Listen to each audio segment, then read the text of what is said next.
The doctor slipped me a secret note that read, "Don't go home, run." That night, I discovered my own family was planning to have me committed to a nursing home to steal everything I had, but what they didn't know was that I had a secret that would change their lives forever. My name is Martha Caldwell, and I'm 70 years old. For 45 years, I thought I had raised a loving son. Benjamin came into my life when he was just 2 years old, an abandoned boy my husband and I adopted with all the love in the world. I gave him everything, an education, affection, and years of sacrifice.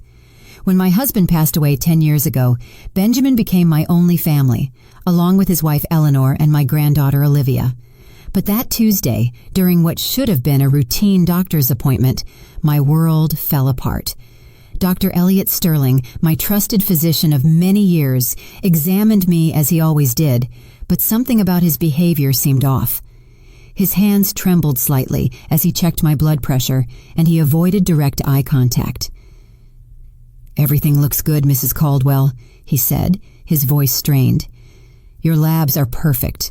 Your heart is strong. You have many good years ahead of you." As I got up to leave, I felt him approach from behind.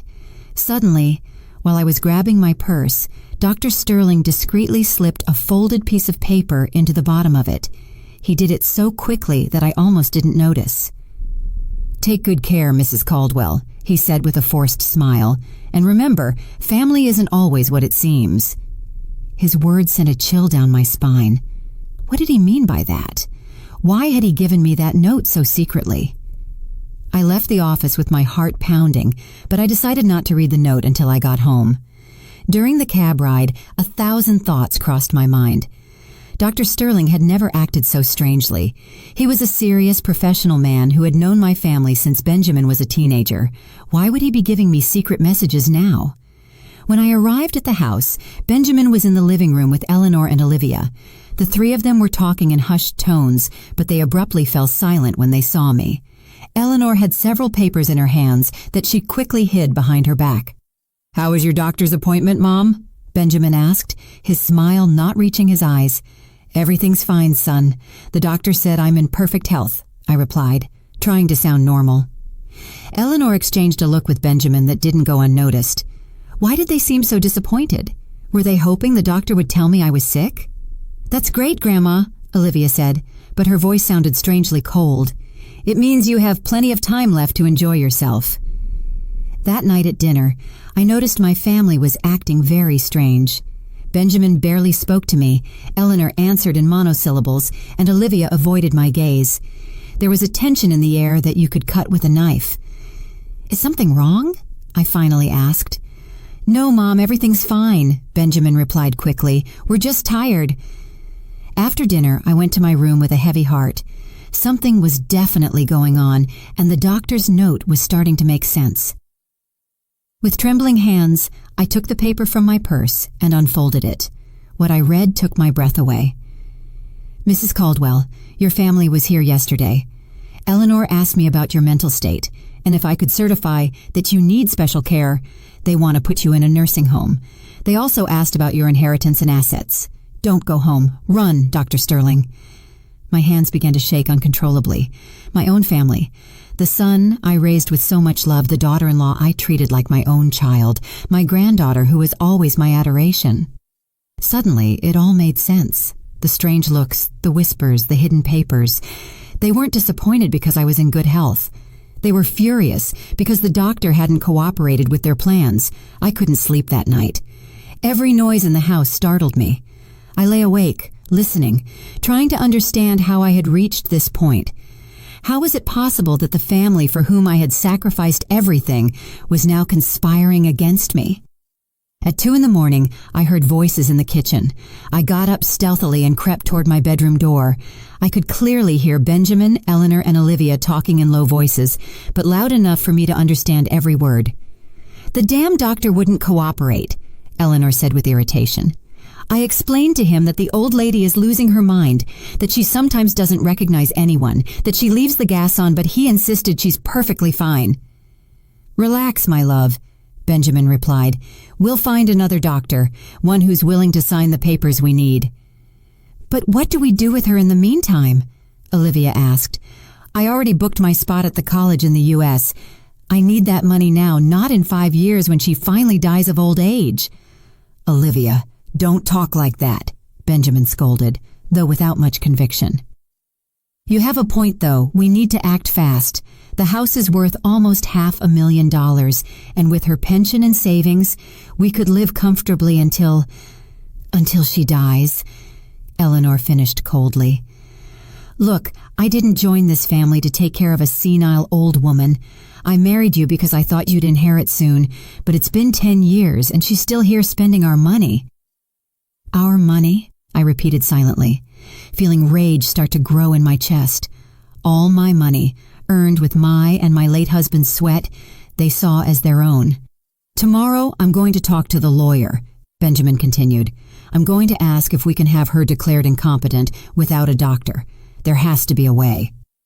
"And if that doesn't work," Eleanor added, "we can always make her life impossible until she decides to go to a nursing home herself. Take away her TV, don't cook for her, treat her like what she is, a burden." "Mom, don't be so cruel," Olivia said. But then she added, "Though the truth is, I'm already tired of pretending to love her. She's always there, butting into our conversations, asking why we're out so late. It's insufferable." My legs began to tremble. I leaned against the wall, feeling my world crumbling around me. These were the people for whom I had worked 18 hours a day when Benjamin was little, for whom I had given up my dreams, my friendships, my own life. "Remember my 15th birthday?" Olivia continued. "She bought me that horrible red dress and forced me to wear it. All my friends laughed at me. From that day on, I swore I'd get her back someday." "And what bothers me the most," Eleanor added, "is that she's always bragging about what a good mother she was, about all she sacrificed for Benjamin, as if she were a saint. But the truth is, she adopted him because she couldn't have her own kids. She used him to fill her emptiness." "Enough already," Benjamin said, but his voice sounded tired, not indignant. "Look, in a week, I'm going to talk to her. I'll tell her we found a very nice nursing home, that it would be better for her to be with people her own age, and if she refuses, we'll use Plan B." "What's Plan B?" Olivia asked. "We make her really lose her mind," Benjamin replied coldly. "We switch her medications. We hide her things. We tell her she did things she didn't do. In a month, any doctor will certify that she's mentally ill." The horror of his words hit me like a punch. Not only did they want to rob me, they wanted to destroy my mind, my dignity, my sanity. They wanted to turn me into what they claimed I already was. "It's perfect," Eleanor said, excited. "And once she's committed, we'll have access to all her accounts. We can sell the house, collect her pension, and dispose of everything without anyone bothering us." "Exactly," Benjamin confirmed. "And the best part is that no one will suspect a thing. To the outside world, we're the perfect family, lovingly taking care of a sick grandmother." They laughed. The three of them laughed, as if they had told the best joke in the world. They laughed at me, at my naivety, at my unconditional love for them. In that moment, something inside me broke. It wasn't my heart. That had already been shattered since I read the doctor's note. What broke was my blind faith in goodness, my belief that love is always reciprocated, my conviction that family is sacred. "First thing in the morning, I'm going to make copies of all her cards," Eleanor whispered. "That way, we can spend a little at a time without her noticing." "Great," Benjamin approved. "And I'm going to go through all her papers. There has to be a will somewhere that we can modify." "Modify how?" Olivia asked. "Let's just say that Grandma, in her mental confusion, decided to leave everything to us because we're the only ones who care for her," Benjamin explained with a smile in his voice. "Dad, you're a genius," Olivia said admiringly. "But we have to be careful. What if someone suspects something?" "No one's going to suspect anything," Eleanor reassured her. "She has no friends, no family besides us. She's a lonely old woman who is completely dependent on us. Who's going to defend her?" They were right. I had no close friends. I had lost touch with most of them when I dedicated myself completely to taking care of Benjamin. I had no siblings. My parents had passed away years ago. I was completely vulnerable. But what they didn't know, what they had never bothered to find out, was that I had a secret that would completely change the balance of power in this situation. When my husband died, he left me with more than just love and memories. He left me with an inheritance I had kept hidden all these years. $2.2 million in an offshore bank account that only I knew about, in addition to 3 properties overseas that he had bought as investments. I never told Benjamin about it because I wanted to be sure he loved me for who I was, not for what I had. I wanted him to build his own life, to be independent, but now I realized I had been a fool. He had never loved me. He had just been patiently waiting for me to die so he could inherit the little he thought I had. "Well," Benjamin said finally, "I think we're all clear. Tomorrow, we put the plan in motion. And remember, in front of her, we have to keep being the loving family we've always been." "Of course," Eleanor replied. "I'm an excellent actress. I can fake loving her for a little while longer." I heard their footsteps retreating toward their rooms. I stayed there, frozen, with the doctor's note clutched in my hand. He was right. I had to run. But I wasn't going to run like a scared victim. I was going to run like a woman who had just woken up from a 45-year-long dream. I was going to run to plan the most perfect revenge they could ever imagine. I spent the rest of the night planning. I didn't sleep for a minute, but for the first time in months, I felt completely awake. I knew I had to act fast and intelligently. They had underestimated the senile old lady, but they would soon discover they had woken up the wrong woman. At 5 a.m, when I was sure everyone was asleep, I silently took out my smallest suitcase and packed only the essentials: personal documents, a few changes of clothes, my medications, and most importantly, the little notebook where I had written down all the details of my secret accounts. Before leaving, I decided to do something that would give me an advantage in the future. I took out my phone and activated the voice recorder. Then I pretended I had forgotten something and walked back through the house, making sure to pass near Benjamin and Eleanor's room. As I expected, they were already awake, whispering about their plans for the day. Eleanor was talking about making copies of my cards, while Benjamin mentioned his appointment with the lawyer to ask about the declaration of incompetence. "Do you think she suspects anything?" Eleanor asked, worried. "Impossible," Benjamin replied. "She's too old and trusting. Besides, what could she do? She has nowhere to go. She has no money of her own. She has no friends. We're all she has." "It's pathetic," Eleanor added with contempt. "A 70-year-old woman who is completely dependent on us. Sometimes I feel sorry for her, but then I remember she chose this life. She could have remarried after her husband died, but she chose to stay here being the perfect grandmother. And now she's going to pay for that decision." Benjamin concluded coldly. Perfect. I had recorded enough material to sink them. After that, I put the phone away and finished getting ready to leave. I left a note on the kitchen table that said, "Gone to run some errands. I'll be back later, Martha." I knew they wouldn't suspect a thing.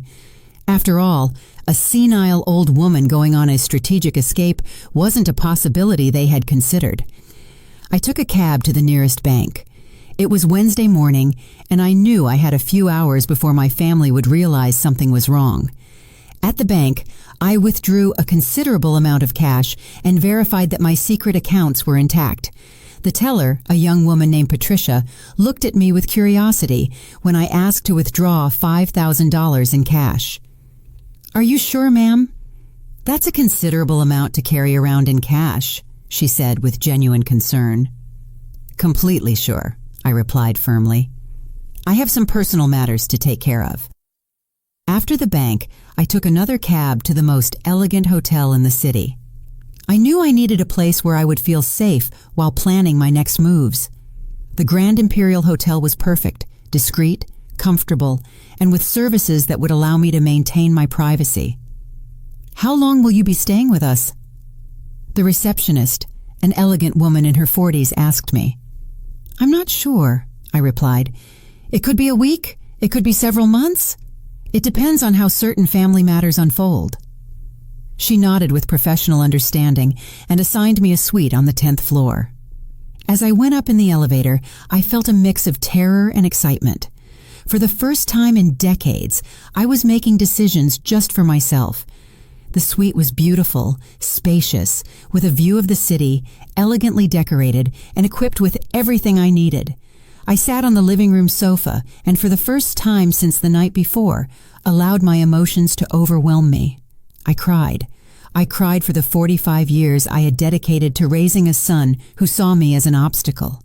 I cried for the humiliations I had endured without realizing it.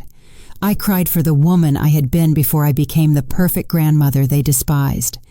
But after crying, I wiped away my tears and began to plan.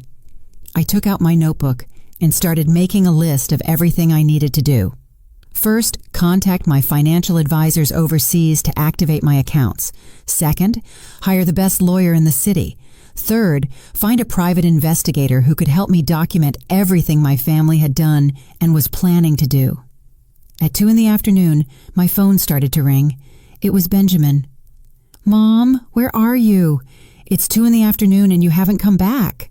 His voice sounded worried, but I could detect the irritation beneath the concern. "I'm fine, son," I replied calmly. "I decided to take a day for myself. It's been a long time since I did that." "A day for yourself? What does that mean? Where exactly are you?" Now his voice was clearly annoyed. "I'm in the city taking care of some things I needed to do," I lied partially. "Don't worry, I'll be back when I'm finished." "Mom, this isn't like you. You always let us know where you're going. Eleanor is worried, and so is Olivia. We need to know where you are." For the first time in years, I detected something in his voice that surprised me. Panic.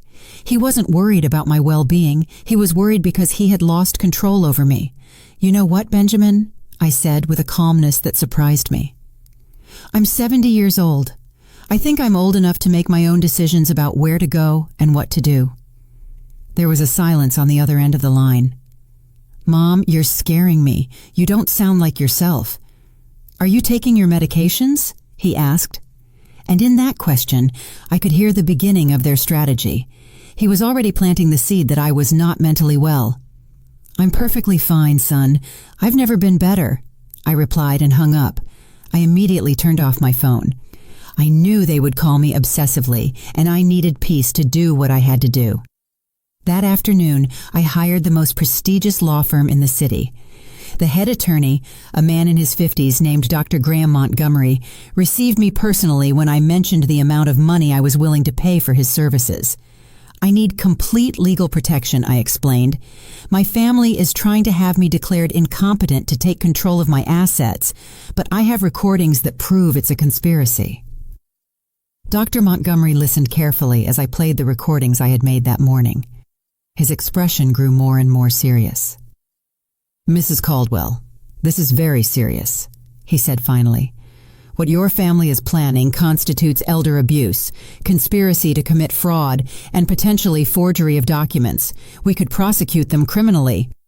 "That's exactly what I want," I replied with determination. "But I need to do it strategically. I want them to pay, but I want it to be in the most painful way possible for them." Dr. Montgomery smiled. It was the smile of a man who had found a case he liked. "Mrs. Caldwell, I think you and I are going to work very well together," he said. "I'm going to assign my best team to your case, but I need you to tell me everything, absolutely everything." I told him about adopting Benjamin, about my husband, about the years of sacrifice, about the secret inheritance, about everything. Dr. Montgomery took notes carefully. "Do you know exactly how much money you have in your secret accounts?" he asked me. $2.2 million in cash, plus 3 properties overseas that are worth approximately $1.5 million more, I replied. Dr. Montgomery stopped writing and looked at me with renewed respect. "Mrs. Caldwell, you are not just a victim of family abuse. You are a very powerful woman who has been underestimated by her family. We are going to use that power to teach them the lesson of their lives." For the first time in days, I smiled genuinely.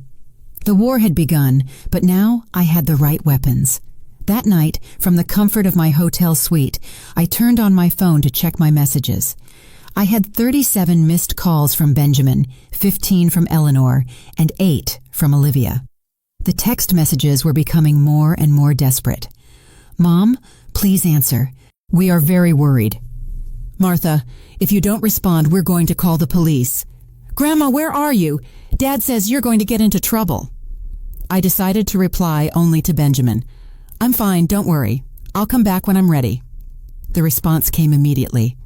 "Mom, this isn't normal. You need to come home now. Eleanor made your favorite dinner." His favorite dinner. As if after 45 years, he didn't know that Eleanor had never cooked anything special for me.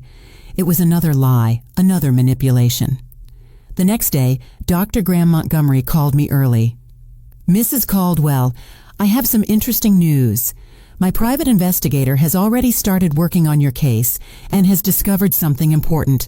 Your daughter-in-law, Eleanor, has been using your personal information to apply for credit cards in your name for the past 6 months." "What?" I exclaimed, feeling indignation grow in my chest. "She has 5 credit cards that you never authorized with an accumulated debt of $43,000. Purchases at luxury stores, expensive restaurants, even a trip to the Florida Keys last month," the lawyer explained. "But I never went to the Florida Keys," I said, confused. "No, ma'am, they went. Your family took a week-long vacation using your money while they told you they were going to visit Eleanor's sick mother." The memory hit me like a slap. I remembered that week perfectly. Eleanor had cried, saying her mother was very ill and they needed to go and take care of her urgently. I had given them money for the trip, in addition to what they had already stolen with the fake credit cards. "Dr. Montgomery, what else did your investigator discover?" I asked, fearing the answer. "Your son Benjamin lost his job 8 months ago, but he never told you. He has been living off your savings and pension. We also discovered that he has already contacted 3 different doctors, trying to find one who is willing to certify that you suffer from senile dementia." Each revelation was a deeper stab. Not only had they planned to rob me, but they had already been robbing me for months. Not only did they want to declare me insane, they had already started the process. "And my granddaughter Olivia?" I asked, my voice breaking. "She also has her secrets, Mrs. Caldwell. She's 3 months pregnant, but she's lying to her parents about who the father is. Apparently the real father is a married man of 50 who promised to leave his wife, but now doesn't want to know anything about the baby." "Oh my God," I whispered. My granddaughter, the girl I had helped raise, was involved in a scandal that could destroy her future. "There's more," Dr. Montgomery continued. "Eleanor has been having an affair with your neighbor Dave for the past 2 years. My investigator has photographs and videos that prove it." "Dave? Carol's husband?" I asked, remembering the sweet woman who lived next door. "That's right. Apparently, Eleanor and Dave meet at a motel on Tuesday and Thursday afternoons, while Benjamin believes she is at her yoga class." The irony was brutal. While they were planning to destroy my life by accusing me of being crazy, each of them was living a lie that made them far worse than I could ever have imagined. "Dr. Montgomery, I want you to document all of this," I told him with renewed determination. "Every lie, every theft, every betrayal. I want that when the time comes to confront them, they have evidence of everything." "Of course, Mrs. Caldwell, but I have a suggestion. Instead of confronting them immediately, what do you think of letting them dig their own grave a little deeper?" That afternoon, I decided to do something I hadn't done in years: buy new clothes. I went to the most elegant stores in the city and bought 3 beautiful dresses: an elegant black one, a vibrant red one, and an emerald green one that made me feel powerful. I also bought new shoes, a genuine leather handbag, and even got my hair done at the city's most exclusive salon. The stylist, a young woman named Sophia, worked on my hair for 3 hours. "Ma'am, you have beautiful hair," she told me as she worked. "Why have you neglected it so much?" "Because, for a long time, I thought it wasn't worth taking care of myself," I replied honestly. "I thought my only function was to be the invisible grandmother who takes care of everyone else." "Well, those days are over," Sophia declared firmly. "When I'm done with you, you're going to look like the queen you've always been." And she was right. When I looked at myself in the mirror, I didn't recognize the woman looking back at me. My hair had a modern, elegant cut with highlights that brought light to my face. I looked powerful. That night, having dinner in the hotel restaurant, I decided to call Benjamin. "Mom, finally, where the heck have you been?" His voice sounded furious, not worried. "Taking care of myself, son," I replied calmly. "You know, I hadn't taken time for myself in years. It's been very revealing." "Mom, this has to stop. You can't just disappear like this. We're your family. We have a right to know where you are." "A right," I repeated, letting the word hang in the air. "Since when does my family have a right over me?" "Since you started acting erratically," he replied, and there he was again, trying to plant the seed that I was mentally unstable. Erratic? Does it seem erratic to you that a 70-year-old woman decides to take a few days for herself? Yes, when that woman has never done anything like that before. "Mom, I think you need to talk to a specialist. You're acting very strangely." "A specialist?" I asked, feigning confusion. "What kind of specialist, Benjamin?" A psychologist, Mom. Someone who can help you with these behavioral changes." Perfect. He was admitting his intentions on a call that I was recording. "You know what, son? You're right. I do need specialized help," I told him, and I could hear his sigh of relief on the other end of the line. "I'm glad you understand, Mom." "Yes, I understand perfectly. I need a specialist in family fraud, a specialist in elder abuse, and a specialist in psychological manipulation, because that's exactly what you all have been doing to me." The silence on the other end of the line was deafening. "Mom, what are you talking about?" "I'm talking about the fact that I know everything, Benjamin. I know about the fake credit cards Eleanor took out in my name. I know about your plan to have me declared incompetent. I know about the doctors you've contacted. I know everything." "Mom, that's ridiculous. I don't know what you're talking about. I think you really need medical help." "You know what else I know, Benjamin. I know you lost your job 8 months ago, and that you've been living off my money while lying to my face. I know about the trip to the Florida Keys that you paid for with my stolen money. I know many other things that are going to surprise you a lot when you see them in court." "You're delirious," he said, but his voice no longer sounded sure. "Delirious? Last night I heard you planning how to make me really go crazy by switching my medications. Is that a delusion too?" This time the silence was even longer.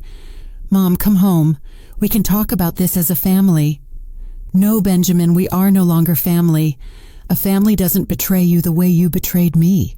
A family doesn't plan the mental destruction of one of its members to steal their money. Mom, please. What I am going to do is give you one chance, just one chance, to confess everything, apologize genuinely, and return every penny you have stolen from me. If you do that, maybe, just maybe, I can find a way to forgive you." "We have nothing to confess," he replied, but his voice was trembling. "Then I'll see you in court, son. Have a good night." I hung up the phone, and for the first time in days, I felt completely at peace. The war had been officially declared, and I had all the weapons. The following days were an emotional roller coaster.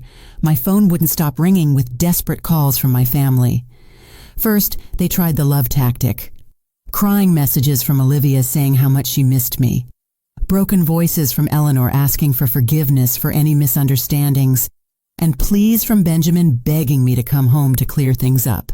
When that strategy didn't work, they switched to fear and intimidation. Benjamin left me a voice message that said, "Mom, if you don't come back immediately, we're going to have to take legal measures to protect you from yourself. Your erratic behavior is forcing us to consider legal guardianship." But Dr. Graham Montgomery had prepared me for this. "Mrs. Caldwell, let them file the petition for guardianship," he advised me during one of our meetings. "It will be the best evidence we could have of their true intentions. Besides, we already have 3 independent psychiatrists who have certified that you are in perfect mental condition." Meanwhile, my private investigator had been very busy. Every day I received new reports that left me more surprised than I thought possible. Mrs. Caldwell, he told me during our Friday meeting, your family has dramatically accelerated their plans since you disappeared. Yesterday, Benjamin went to your bank trying to access your accounts, saying that you had suffered a psychotic episode and that he needed to temporarily handle your finances. And what did the bank tell him? I asked. Fortunately, the bank manager is very professional. He told Benjamin that he would need official legal documentation to make any changes to your accounts. But Benjamin insisted so much that they had to ask him to leave. There's more. Yes, Eleanor has been selling your belongings. Yesterday, I saw that she posted several of your antique furniture pieces on an online sales page. She also tried to sell your jewelry collection to a pawn shop, but the appraiser refused because the pieces obviously belonged to an older person, and Eleanor couldn't prove she had authorization to sell them. My heart pounded. Those jewels were gifts from my late husband, unique pieces he had collected over decades. And my granddaughter Olivia? I asked with a lump in my throat. She has been the most active of all. She's been telling her friends that you are suffering from advanced Alzheimer's and that the family is considering having you committed. She has also been using this story to borrow money from several acquaintances, saying she needs funds to pay for her grandmother's medical care. Each revelation was more painful than the last. Not only were they stealing from me, they were destroying my reputation and using my supposed illness to manipulate other people.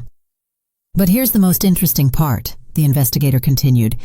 Last night, the three of them had a meeting at your house with a man our sources identified as Paul Hayes, a document forger known in the city's criminal underworld.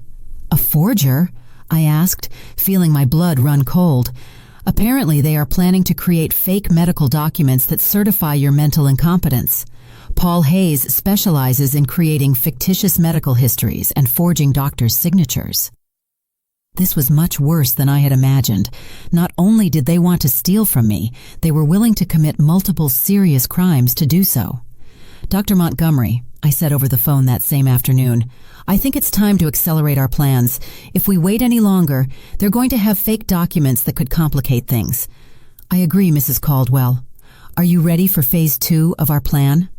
Phase 2 was brilliant in its simplicity. Instead of confronting them directly, we were going to let them incriminate themselves publicly. On Monday morning, I got dressed in my new elegant black dress, put on my best jewelry, and headed to the city's most prestigious real estate office. I had made an appointment to view luxury properties, specifically homes worth over $1 million. Mrs. Caldwell, the real estate agent, a dapper man named Rick, greeted me. It's a pleasure to meet you. I understand you're interested in acquiring a high-value property. That's right, I replied with confidence. I'm looking for a house that reflects my new stage of life, something elegant, modern, with good security. Perfect. I have 3 properties that might interest you.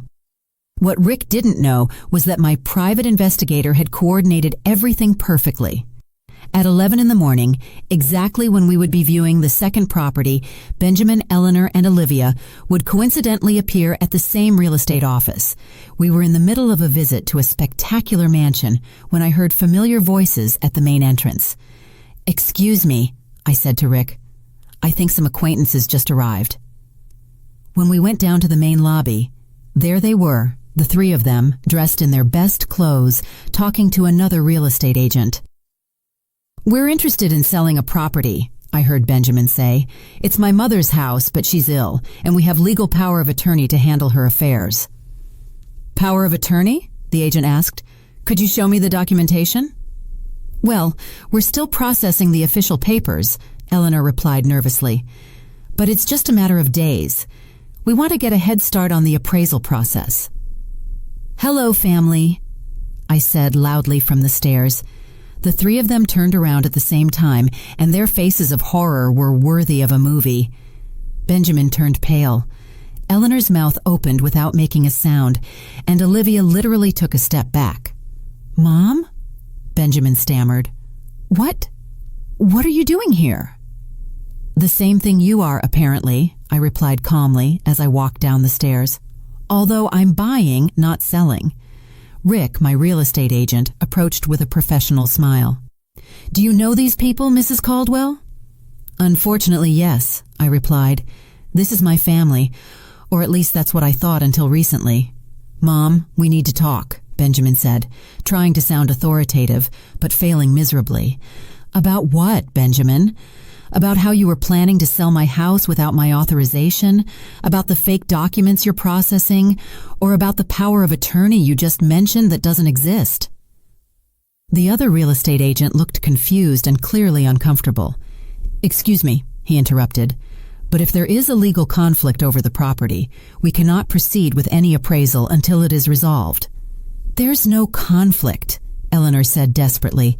It's just that she hasn't been right in the head lately.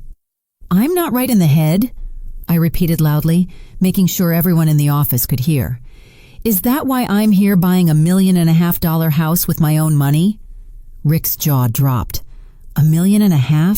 Olivia whispered. Oh yes, dear granddaughter, I said with a sweet smile. It turns out your senile grandmother has a lot more money than you thought. I took out my phone and dialed Dr. Montgomery's number. Doctor, I'm at Richards & Associates Realty. My family is here trying to sell my property without authorization and claiming they have power of attorney over my affairs. Could you send someone from your office to document this situation? Of course, Mrs. Caldwell. Someone will be there in 15 minutes. I hung up and looked at my family with a calmness that surprised me. Now we're going to wait for my lawyers to arrive, I announced, and they're going to explain to everyone here exactly what legal documents you have, how you obtained them, and why you believe you have the right to sell my property. Benjamin tried to approach me. Mom, this is a misunderstanding.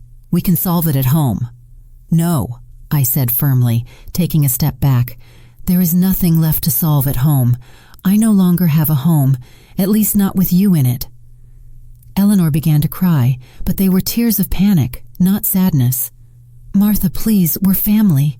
Everything we've done has been for your own good. For my own good? I asked, raising my voice. Stealing my money with fake credit cards was for my own good. Planning to forge medical documents was for my own good. Hiring a criminal to fake my medical history was for my own good. Each accusation fell like a bomb in the lobby of the real estate office. The other clients and employees had stopped to listen, and I could see the expressions of horror and disgust on their faces.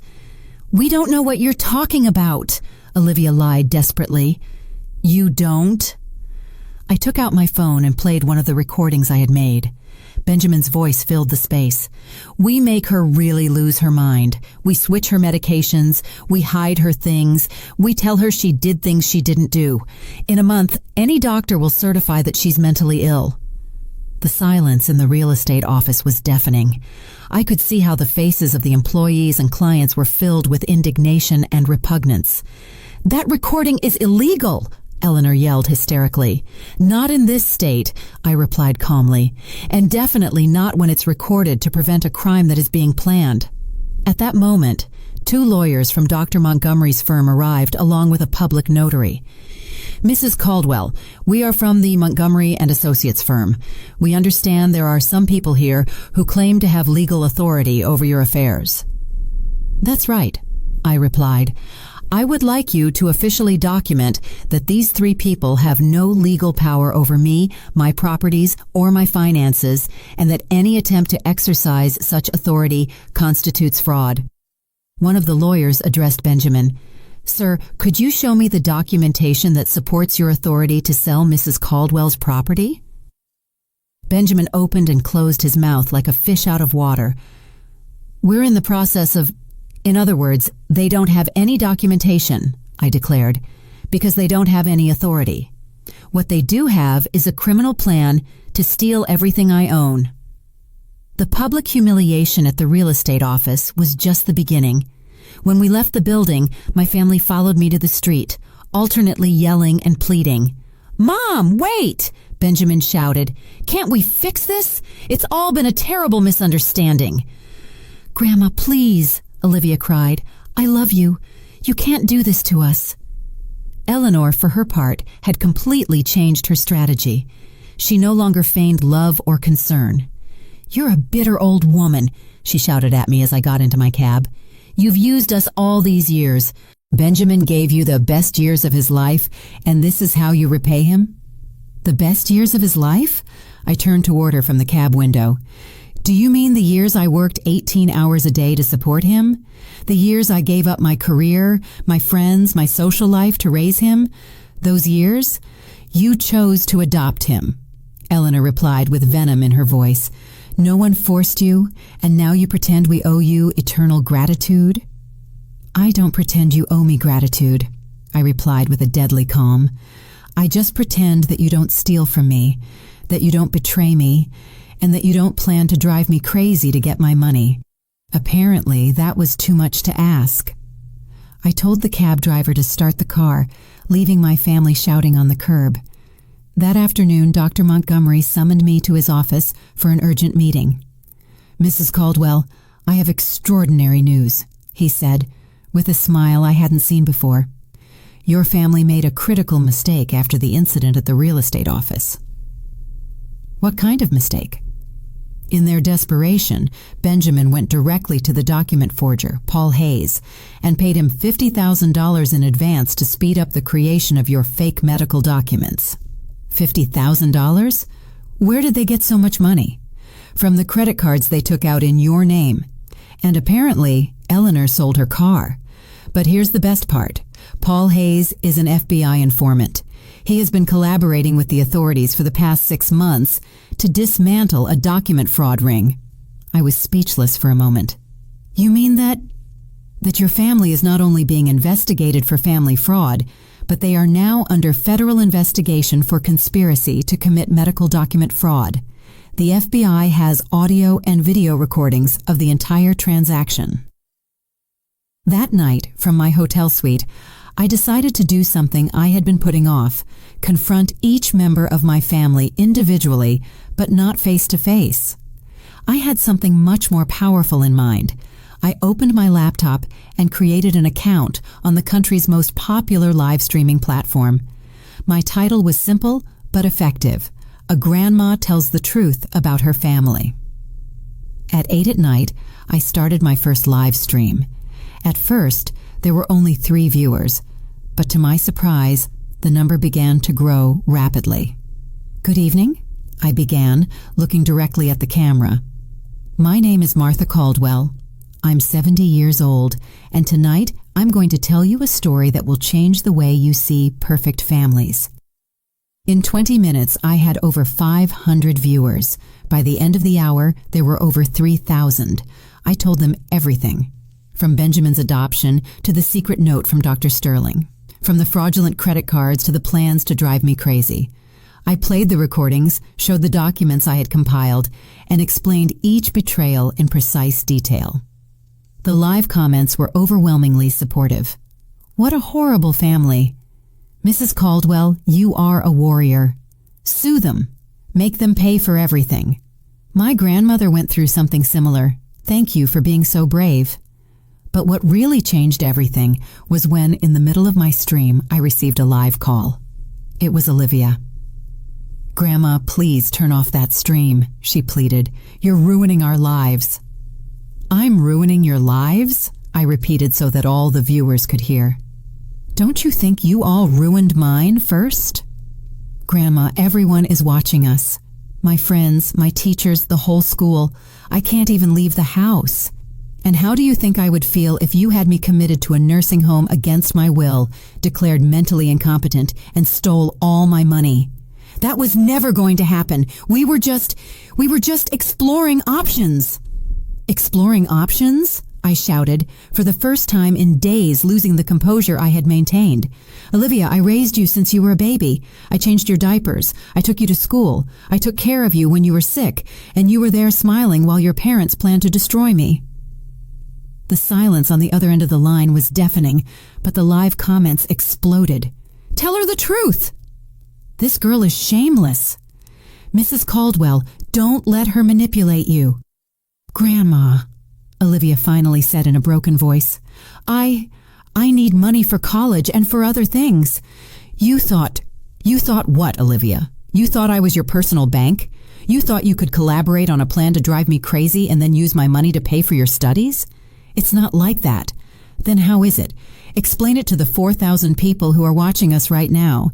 Explain to them why you told your friends you needed to borrow money to pay for my medical care while I was perfectly fine. Another silence. Then barely audible, "How do you know that?"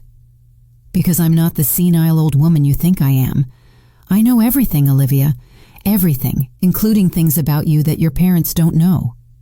"What? What things?" "Things that could ruin your future much more than this stream could." She hung up immediately, but the damage was already done. The viewers had heard my granddaughter implicitly admit that she knew about the plans against me. 5 minutes later, my phone rang again. This time it was Benjamin, and he sounded absolutely furious. "Mom, turn off that stream right now," he roared. "Hello, Benjamin," I said sweetly. "Do you want to talk to the 5,000 people who are watching us?" "This is defamation. I'm going to sue you for slander." "Slander? Is it slander to play audio recordings where you all plan to drive me crazy? Is it slander to show bank statements that prove you've been stealing from me for months? Those recordings are illegal." "Not in this state, son, and definitely not when they're made to prevent a crime. But tell me, do you want to explain to all these viewers why you paid a document forger $50,000 yesterday afternoon?" The silence was so long I thought he had hung up. How do you know that?" "Because Paul Hayes is an FBI informant. Benjamin, congratulations. Now you're not only being investigated for family fraud, but for federal conspiracy." "You're lying. Want to bet? Check the news tomorrow morning. Or better yet, wait for the federal agents to knock on your door." The live comments went wild. "FBI, FBI, FBI. This family is going to jail. Mrs. Caldwell is a detective. Justice for Grandma." "Mom," Benjamin said in a broken voice, completely different from his fury before. "Please, stop this. We can still fix it. We're family, aren't we?" "Benjamin," I replied with genuine sadness, "a family doesn't betray. A family doesn't steal. A family doesn't plan the mental destruction of one of its members. What you are is not a family. It's a criminal organization that shares a last name. We gave you 45 years of our lives. You didn't give me 45 years. I gave you 45 years of my life. I gave up everything for you, and you were just waiting for me to die to inherit what you thought I had. We need that money, Mom. We have debts, problems. And that's why you decided to drive me crazy? That's why you decided to steal from me? That's why you decided to destroy the last years of my life? It wasn't personal."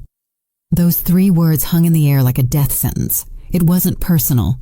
45 years of love, sacrifice, and dedication. And to him, it wasn't personal. "You're right, Benjamin," I said finally. "It wasn't personal for you all, and from now on, it won't be personal for me either. I'll see you in court." I hung up and looked at the camera. "And that, dear viewers, was my family," I said with a sad smile. "Tomorrow, I'll continue with this story. Good night." I ended the stream with over 7,000 viewers and hundreds of messages of support. For the first time in weeks, I went to sleep feeling that I was not alone in this battle. The next morning, I woke up with my phone exploding with notifications. My live stream had gone viral. I had thousands of messages of support, hundreds of interview requests from media outlets, and surprisingly, dozens of messages from other older people who had gone through similar situations. "Mrs. Caldwell," one message said, "my son did the exact same thing. Thank you for being brave and telling your story. You've inspired me to take action." Another said, "I'm a lawyer specializing in elder abuse. Your case is textbook. If you need additional help, I'm at your disposal at no cost." But the message that impacted me the most was from a woman named Carol Sterling. "Mrs. Caldwell, I'm a social worker. Just yesterday, I prevented a family from having their 75-year-old father committed after seeing your stream. Your courage is saving other grandparents." Dr. Montgomery called me at 9 in the morning. "Mrs. Caldwell, I have news that will change everything," he said with a smile I hadn't seen before. "The FBI arrested Paul Hayes last night, and in his interrogation, he confessed everything about the transaction with your family. Everything. Not only did he admit that Benjamin paid him to forge medical documents, but he also revealed that your family asked him to create a fake will in your name, leaving everything to them and declaring that you were mentally incompetent when you signed it. I felt as if I had been punched in the stomach. A fake will. Apparently, the plan was much more elaborate than we thought. They were going to use the fake medical documents to have you committed. Then they would present the forged will and finally wait for you to die in the nursing home to legally inherit everything. My God, I whispered.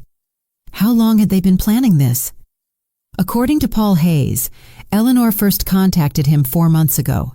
This was not a desperate, last-minute decision. It was a calculated and premeditated conspiracy. That afternoon, while I was processing this new information in my hotel suite, I received an unexpected call. It was Olivia, and for the first time in weeks, her voice sounded genuinely broken.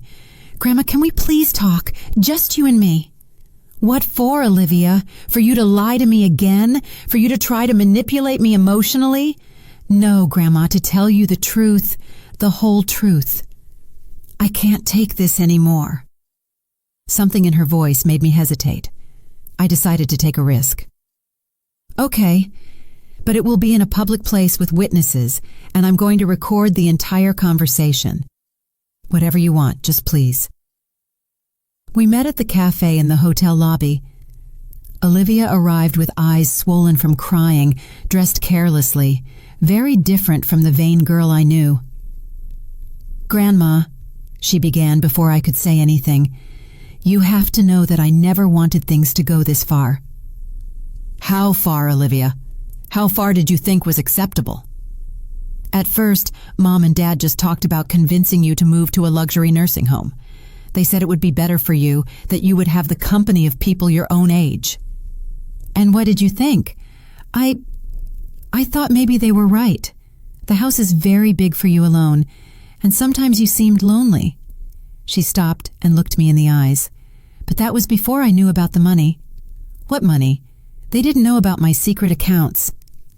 "No, but they knew about your pension, about the savings you had in the local bank, about the value of the house. Mom had been investigating for months, going through your papers when you weren't home. She would call your bank pretending to be you. She even went to see your old boss to ask about your retirement pension." Each revelation was a deeper stab. "And when they decided it wasn't enough to just convince me?" Olivia began to cry. "When Mom found out that you could live another 20 years, she said she couldn't wait that long, that she needed the money now." What did she need the money for so urgently? To pay Dad's debts. He lost a lot of money on sports betting over the past 2 years. He owes over $100,000 to some very dangerous people. Another shocking revelation. Benjamin had not only lost his job, he was a compulsive gambler with dangerous debts. "And what part did you play in all of this?" I needed money for college and for other things." She unconsciously touched her belly. "Other things like what, Olivia?"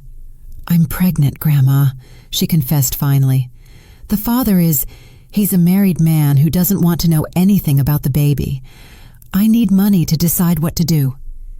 My heart broke for my granddaughter, but I also felt a deep rage. "And that's why you decided to participate in a plan to drive me crazy?"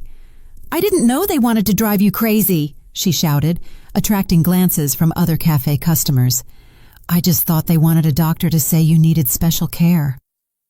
"What's the difference, Olivia?" I don't know.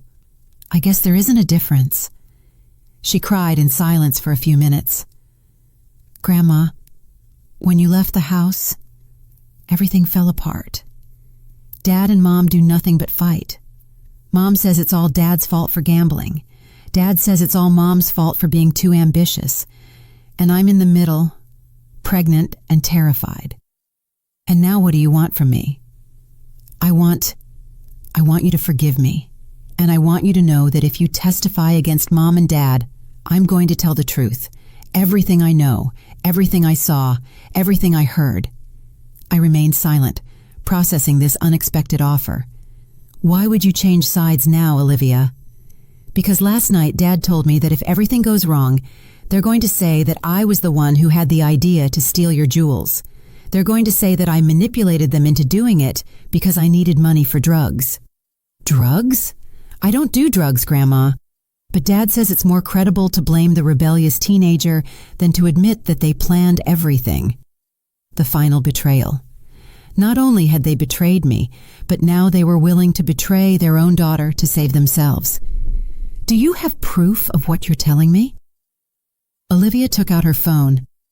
I have recordings of all their fights since you left. I have text messages where they plan to blame me. I have videos of Mom counting the money she got from selling your jewels. Why did you record all of that? Because a week ago, I realized that when all this is over, they're going to abandon me too. I'm underage, I'm pregnant, and I have no money. They're going to need a scapegoat, and that scapegoat is going to be me. I looked at her intently, trying to determine if this was another manipulation or if I was finally hearing the truth. Olivia, if you decide to testify against your parents, your life will change forever. Your relationship with them will be completely over. My relationship with them is already over, Grandma, from the moment they decided to use me as part of their plan against you and then decided to sacrifice me to save themselves. And what do you want in exchange for your testimony? I want you to help me finish high school. I want you to help me make the right decision about my pregnancy. And I want you to teach me how to be a strong woman like you. For the first time in weeks, I felt a spark of the old connection I had had with my granddaughter. Olivia, if you do this, if you help me get justice, I'm not only going to help you with high school and with your situation. I'm going to teach you something much more valuable. What? I'm going to teach you that real family is not defined by blood, but by loyalty, respect, and genuine love. And that sometimes protecting yourself means moving away from toxic people, even if you share their last name. Olivia extended her hand across the table. Deal, Grandma. I shook her hand, knowing that this moment would mark the beginning of the end for Benjamin and Eleanor. Deal, my girl. But now you're my ally, and allies protect each other. Are you ready for that responsibility? More ready than I've ever been for anything in my life. The day of the trial came faster than I expected. In 3 weeks, Dr. Montgomery had built a case so solid that even my family's expensive lawyer recommended that they plead guilty to negotiate a lesser sentence. But Benjamin and Eleanor refused. They wanted to take the case to trial, convinced they could manipulate the jury with the image of the loving family caring for the confused grandmother. The day the trial began, I arrived at the courthouse dressed in my most elegant black suit, accompanied by Olivia, who had decided to move in with me at the hotel for the duration of the legal process. Are you nervous, Grandma? She asked me as we went up the courthouse stairs. No, my girl, I replied calmly. I'm at peace. The truth always finds its way out. The courtroom was packed. My story had become national news after several outlets covered my live streams. There were journalists, cameras, and dozens of older people who had come to show their support. When I saw Benjamin and Eleanor at the defense table, I barely recognized them. Benjamin had lost weight and had deep, dark circles under his eyes. Eleanor looked gaunt and nervous. The stress of knowing they were facing years in prison had taken its toll. The prosecutor presented the case masterfully.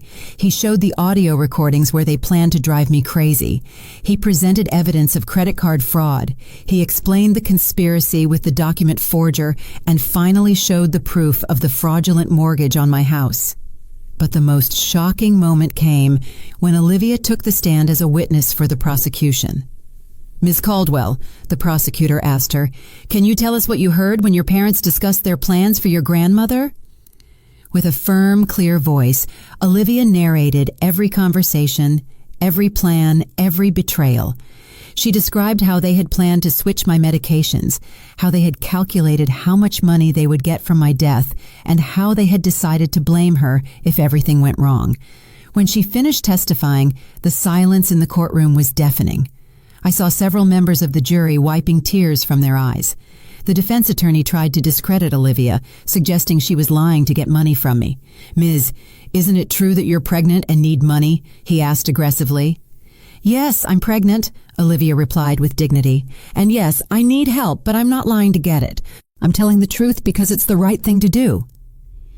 "And isn't it convenient that your grandmother promised to help you financially in exchange for your testimony?" "My grandmother didn't promise me money in exchange for my testimony," Olivia replied firmly. "She promised me support because I finally had the courage to do the right thing. There's a difference." When it was my turn to testify, I took the stand feeling the weight of all the eyes in the courtroom on me. "Mrs. Caldwell," the prosecutor asked me, "can you tell us how you felt when you discovered your family's plans?" "I felt like I had lived a lie for 45 years, I replied. "They didn't just betray me.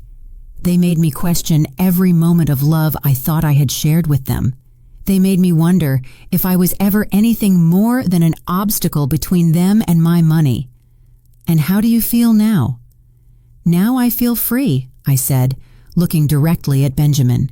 "Free from the lies, free from the manipulation, and free from the obligation to love people who never truly loved me." The defense attorney tried to make me look like a vengeful, wealthy woman who was exaggerating the situation. "Mrs. Caldwell, isn't it true that you have millions of dollars that you never mentioned to your family?" "It's true that I have resources they were unaware of," I admitted. "But those resources do not justify conspiring to drive me crazy, stealing my identity, or forging legal documents." "Don't you think your family deserved to know about that money?" "Deserved? Why? For planning my forced commitment? For stealing from me for months? For betraying me in the cruelest way possible?" The trial lasted 5 days. In the end, the jury deliberated for just 2 hours before returning with a unanimous verdict: guilty on all counts. Benjamin was sentenced to 12 years in prison for conspiracy, fraud, forgery of documents, and elder abuse. Eleanor received 10 years for the same charges, plus additional charges for mortgage fraud.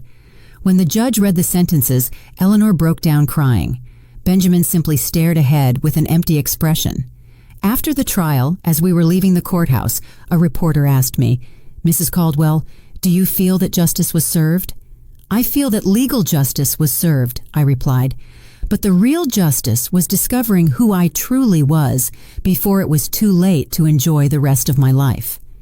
6 months later, I bought a beautiful house on the outskirts of the city. It's smaller than my old house, but it's full of light and has a lovely garden where Olivia and I spend our afternoons. Olivia finished high school with honors and decided to keep the baby.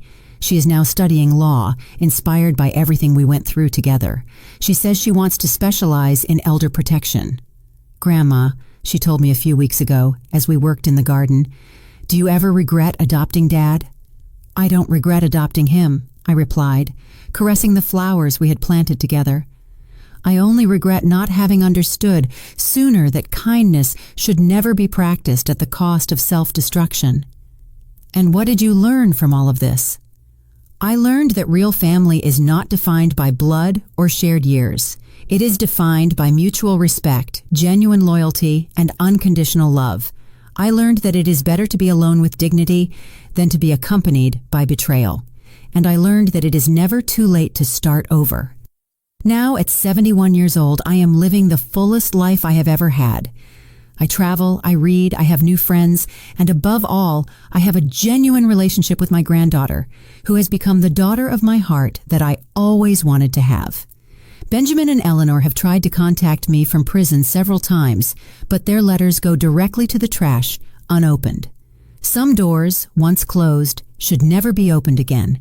Every night before I go to sleep, I am thankful for 3 things: for Dr. Sterling, who had the courage to warn me, for my own strength that I didn't know I had, and for discovering that endings can also be beginnings if you have the courage to write your own story.